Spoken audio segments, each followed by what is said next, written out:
Hey everyone, so today we're going to be diving into a piece of tech that might just be the best kept secret in the entire JavaScript world. It's called Postgres.js. Now, on the surface, it's a client for connecting to your Postgres database, but it promises to do it with a kind of speed and elegance that could really fundamentally change the way you write your code. So let me just start with a question. What if the tool you use to talk to your database was just dramatically faster? And I'm not talking about a small bump. I'm talking nearly 5 times faster. And what if it came with absolutely no baggage? No complicated dependencies, no heavy installs. Well, that's the core promise of Postgres.js. It's a pretty bold claim, so let's see if it actually holds up. So here's our game plan. We'll look at why this thing offers a faster, safer way to talk to your database. We'll unpack its secret weapon API, see how it's engineered for pure speed, stack it up against the competition, go over the fine print you really need to know, and then the final verdict. Okay, section 1, a faster, safer way. Let's start with the why, the whole philosophy behind Postgres.js and the specific problems it was built to solve. If you've ever worked with a database in JavaScript, this slide probably gives you a headache. I mean, we've all been there, right? Writing tons of boilerplate code just to get going, hitting those performance bottlenecks from inefficient database calls, and, of course, that constant nagging security risk of SQL injection. These aren't just little annoyances. They can be major roadblocks. And here's the answer. Postgres.js just tackles these problems head-on. First, zero dependencies. That keeps things incredibly light and stable. It's built from the ground up for performance. It uses a modern, really elegant API that has safety just baked right in. And get this, it's super versatile. It works seamlessly across all the major JavaScript runtimes, whether you're on Node, Dino, Bun, or even Cloudflare workers. All right, section 2, the secret weapon API. So how does it pull off that elegant safety? Well, it's all thanks to a game-changing JavaScript feature called tagged template literals. Now, I know tagged template literals sounds super technical, but the idea is actually really simple.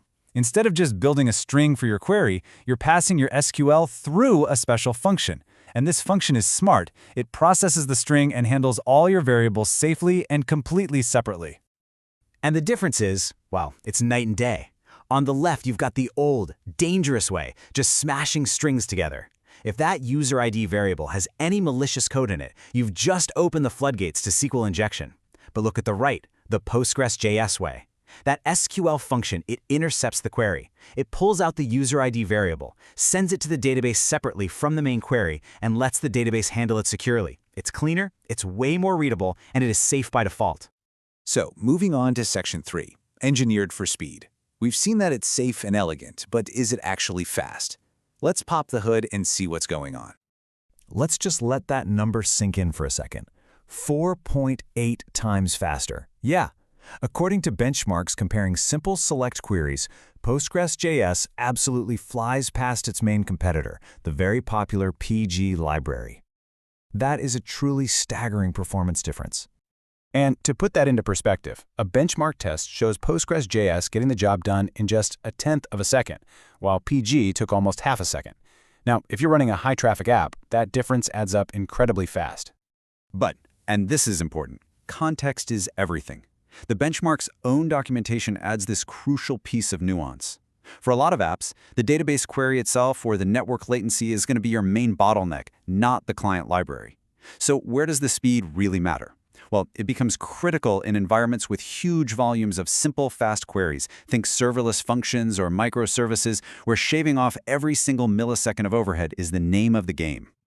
This speed isn't some kind of magic. It comes from 2 really smart architectural decisions. First, it uses prepared statements by default.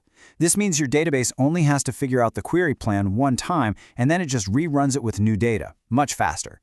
Second, it automatically pipelines your queries, sending a bunch of commands to the database at once instead of waiting for each one to finish. This just drastically cuts down on network back and forth. Okay, section 4, how it stacks up. So with all that in mind, how does Postgres.js actually compare to the other big players out there? This table really lays it all out.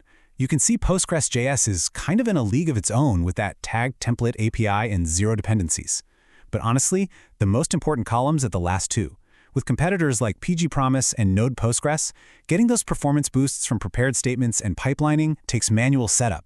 With Postgres.js, those optimizations are automatic. They're just on, right out of the box. All right, section 5, the fine print. Look, it sounds great, but in engineering, there are always trade-offs. So let's talk about the risks and the things you need to consider. 1. That's the number of primary maintainers driving this whole project. This is what's often called the bus factor. I mean, what happens if that one person gets super busy or moves on to something else? If you're an enterprise looking at this for a mission-critical system, the project's long-term health being tied so closely to one individual, well, that's a significant risk you have to evaluate. The next thing to think about is its license. Postgres.js uses the unlicense, which basically puts the code into the public domain. On one hand, this is incredibly permissive. You can do pretty much whatever you want with it. But because it's not a standard license like MIT or Apache, it can sometimes raise red flags with corporate legal teams who, prefer to stick with what they already know and trust. And that brings us to section 6, the verdict. So, with the speed, the API, and the risks all on the table, we get to the final question. Is Postgres.js the right tool for you? Well, it really depends on who you are. For startups and brand new projects, it is a fantastic choice. The speed and that great developer experience lets you move fast and stay safe. For serverless and edge computing, its tiny footprint is a huge win. And for large enterprises, I'd say it's a qualified yes. The tech is superior, for sure, but you'll definitely want your legal team to review the license and maybe run a smaller pilot project first to see how you feel about that single maintainer risk.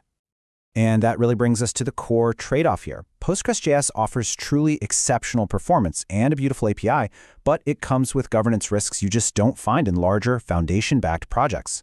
So the question for you and your team is this: is that ultimate performance worth the risk of a single point of failure?